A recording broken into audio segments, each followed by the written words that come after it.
Le Grand Matin Sud Radio, 7h-9h, Benjamin Glaise. Et très bon début de journée à tous avec Sud Radio. Vous êtes bien dans le Grand Matin. Il est 7h26. Ça nous concerne tout de suite avec vous, Eric Revel. Bonjour, Eric. Bonjour Benjamin, bonjour à tous. Oui, enfin ça concerne surtout le Paris Saint-Germain. Eh oui, le club effectivement du Paris Saint-Germain, le Paris Saint-Germain sacré en Champions League. L'heure est au bilan financier. Mon cher Eric, le PSG et son propriétaire qui investit depuis plus d'une décennie décroche la timbale. C'est jackpot financier, Eric. Oui, alors on peut parler de jackpot. Il y avait 11 millions de téléspectateurs, je le rappelle, devant M6 et Canal+, pour regarder cette finale de la Champions League. L'UEFA, l'Union Européenne des associations de football qui organise cette prestigieuse compétition, aura versé en tout au PSG pour son parcours et pour sa victoire 149 millions d'euros au propriétaire du PSG, c'est-à-dire le Qatar Sports Investment, QSI, 149 millions d'euros, rien que pour la finale, 6,5 millions, auquel vous rajoutez 4 millions pour la prochaine Supercoupe donc de l'UEFA. Je rappelle que cet été, il y a la Coupe du Monde des clubs, il y a 32 équipes engagées un peu partout sur la planète, et le vainqueur, alors on ne sait pas si ce sera le PSG, empochera 115 millions d'euros. De plus, vous voyez, le football, oui, c'est de l'émotion, oui, ce sont des larmes, oui, c'est de la casse aussi, je vais en reparler, mais c'est surtout du business. Oui, c'est du business. Le Paris Saint-Germain, c'est avant tout une entreprise avec un chiffre d'affaires, évidemment, une masse salariale qui est assez impressionnante. Ah bah oui, je vais vous donner le chiffre d'affaires. C'est 810 millions d'euros par an, le PSG.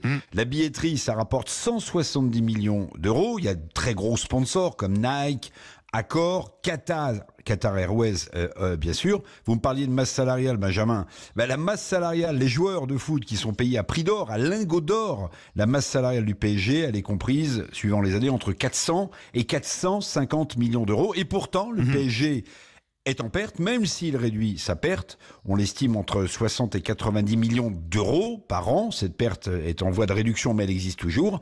Puis 2 points de vigilance, évidemment, pour le PSG. La fameuse question du fair play financier. Vous suivez, Benjamin? C'est ces joueurs qu'il ne faut pas payer trop cher, parce que sinon, évidemment, les autorités du foot vous font les gros yeux. Puis autre point de vigilance pour cette rentrée, mais l'heure est à la fête, c'est la question des droits TV de la Ligue 1 qui est en renégociation en ce moment.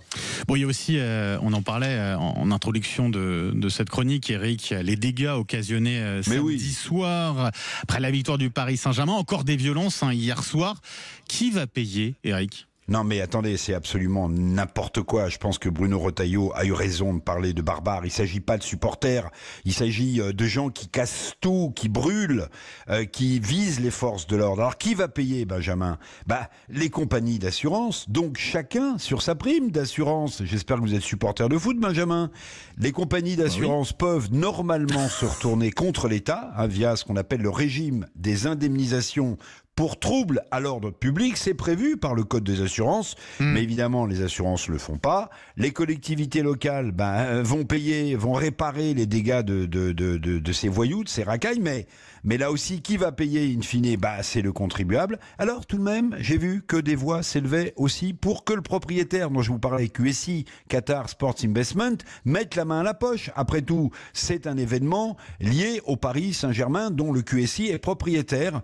Et puis après tout aussi, n'oublions jamais, le QSI en France, bénéficie d'un régime fiscal avantageux dans notre pays. Alors pourquoi pas, au-delà du parfum de la victoire, au-delà de l'euphorie, au-delà de l'émotion, oui, il y en a marre, pourquoi ne pas demander aux Qataris de rembourser en partie les dégâts occasionnés après cet événement. Merci beaucoup Eric Revel, ça nous concerne et j'évoquerai un sujet avec un ancien président du PSG à 7h40 qui sera avec nous, Francis Grail, qui a présidé le PSG au début des années 2000, entre 2003 et 2005. Merci beaucoup Eric.